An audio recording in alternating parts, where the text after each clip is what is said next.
राइना बचपन से ही खूब सुंदर थी। उसके लंबे लंबे घुघराले बाल से हमेशा उसका चेहरा ढका रहता। अरे भूतनी बनकर घूमती रहती है, चल तेरे बाल कटवा दूं। अच्छा, क्यों भला? स्कूल में तो सारा वक्त बांधकर घूमना पड़ता था। अब तो मैं कॉलेज जाऊंगी और बाल खोलकर घूमूंगी। हाँ। अरे ये बाल देख रही है, ऐसे लगता है जैसे मधुमक्खी का छत्ता। खैर, घने घने घुंघराले बालों से राइना सुंदर तो लगती, लेकिन उसे संभालना उसके लिए बड़ा काम था। माँ, अरे माँ, शैम्पू खत्म हो गया है। इस बार वो वाला लाना ना, जो घुंघराले बालों को और बाउंसी बनाता है। माँ ले आना, हाँ जरूर से। कल मेरा कॉलेज का पहला दिन है, मैं चाहती हूँ सब मुझे देखकर जले। अगले दिन राइना कॉलेज पहुँचती है, जहाँ एक लड़का उसे छेड़ते हुए कहता है, अरे लगता है चाउमीन में सोया सॉस कुछ ज्यादा ही गिर गया। अरे मुझे तो चेहरा दिख ही नहीं रहा। लड़कियां भी राइना का मजाक उड़ाती है। अरे यार, ये कंगना की कॉपी करके कौन आया है? लोकल कंगना, और कौन? राइना को सभी पर गुस्सा आता है, लेकिन वो कुछ नहीं कहती। स्कूल में तो बाल बंधे ही रहते थे, लेकिन कॉलेज में राइना एक लड़की से कहती है, हाय, मेरा नाम राइना है, मुझे आर्ट्स डिपार्टमेंट में जाना है। कहाँ से है रास्ता? अपने बाल हटाकर देखो, सामने ही बोर्ड लगा है। राइना को कॉलेज में भी दोस्त बनाने में दिक्कत आ रही थी। वो रोते रोते घर आ जाती है। माँ, मैं क्या करूं? आज तो सारा दिन लोगों ने न जाने क्या क्या बोलकर मेरा मजाक ही बना कर रख दिया। माँ प्लीज कुछ करो ना मेरे बालों का। मैंने तो पहले ही कहा था कटा दे, पर तू। अरे कटाने से क्या होगा, उल्टा जो थोड़े बांध कर ये इन्हें समेट सकती है ना, वो भी नहीं कर पाएगी। तो क्या मेरी कोई दोस्त नहीं बनेगी कॉलेज में, या मैं हमेशा लोगों के मजाक का ही शिकार होती रहूंगी? राइना जोर जोर से रोने लगती है।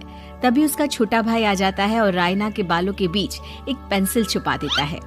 तभी उसका दोस्त भी पीछे से आ जाता है। अरे ढूंढो ढूंढो, कहाँ है पेंसिल? मैं नहीं बताऊंगा। दोस्त काफी कोशिश करता है, लेकिन उसे पेंसिल नहीं मिलती। वो वहाँ से चला जाता है। थैंक्स दी, आज आपके बालों ने तो मुझे बचा ही लिया। अच्छा, बहुत दिनों के बाद बालों को लेकर कुछ अच्छा सुनने को मिला। मुझे भी पहले लगता था कि मेरे बाल सबसे सुंदर है, लेकिन अब पता चला। अरे क्या पता चला, क्या हो गया? देख, किसी भी चीज के ना दो पहलू होते हैं। या तो तुम बालों से ही लोगों का मन जीतो, या फिर रोती रहो। अब ऐसे घने बाल तो तुम्हें भगवान ने दिए हैं। राइना को पिता की बात समझ में आ जाती है। वो सोच लेती है कि जिन बालों के कारण वो कॉलेज में एक भी दोस्त नहीं बना पा रही है, उन्हीं बालों से वो दोस्तों की लाइन लगवा देगी। अगले दिन कॉलेज में डेस्क में राइना बालों को आगे कर लेती है और लोगों को लगता है कि राइना का चेहरा पीछे है, लेकिन राइना घने घुंघराले बालों को हटाकर हंसने लगती है। देखा मेरे बालों का कमाल, इससे मेरा चेहरा भी नहीं दिखता और मैं चलती क्लास में सो भी सकती हूँ। सभी राइना को देखकर हंसने लगते हैं। क्लास में परीक्षा चल रही होती है, तो राइना अपने बालों में चीटिंग के पेपर छुपा छुपा कर आसपास के बच्चों की मदद भी कर देती है, जिसके बाद से तो राइना क्लास की हीरोइन बन जाती है। वाह राइना, तेरे बाल तो बहुत कमाल के हैं। मैं तो इन्हीं के कारण पास हो गई। और पता है, मैं तो अपने काम का सामान राइना के बालों के बीच में ही फंसा देती हूँ। जैसे जैसे काम होता है वैसे वैसे इस्तेमाल करती हूँ। अब तो क्लास में हर कोई राइना के साथ बैठने की जिद करता। राइना में इसे लेकर घमंड आ जाता है। उसे लगता है कि वही क्लास की सबसे डिमांडिंग लड़की है। फिर एक दिन, मैं इस कॉलेज में नई नई आई हूँ, क्या आप मेरी दोस्त बनेंगी? मैं? ओह सॉरी, मैं इस क्लास की सबसे डिमांडिंग लड़की हूँ। हर कोई मेरे साथ ही रहना चाहता है। एक काम करो ना, वो पीछे की सीट दिख रही है, जाओ जाकर वहीं बैठ जाओ। लड़की को राइना की बात बहुत बुरी लगती है, लेकिन वो करती भी तो क्या, जाकर चुपचाप पीछे की सीट पर बैठ जाती है। तो आज का लेसन सबने याद किया है ना बराबर से? जितनी भी चीटिंग करने वाली लड़कियां थी, वो राइना के पीछे जाकर बैठ जाती है और जोर से चिल्लाती है, जी मैम, सब कुछ याद है, कहीं से भी पूछ लो, हम तो मास्टर हैं मास्टर। क्यों? ये बोलकर वो रायना के कंधे पर हाथ रख देती हैं। रायना भी खुश होती है कि कॉलेज की सबसे स्मार्ट लड़कियों का ग्रुप उसका दोस्त है। पीछे बैठी वो लड़की देखती है कि कैसे मैडम के सवाल लड़कियां रायना के सर को देखकर दे रही है।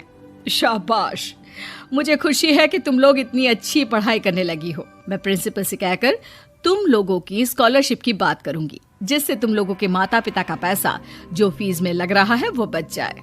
सभी लड़कियां खुश हो जाती हैं। टीचर के जाने के बाद एक लड़की कहती है, गर्ल्स, अब हम लोग ना सिर्फ सबसे स्मार्ट बल्कि सबसे इंटेलिजेंट भी हो गए हैं।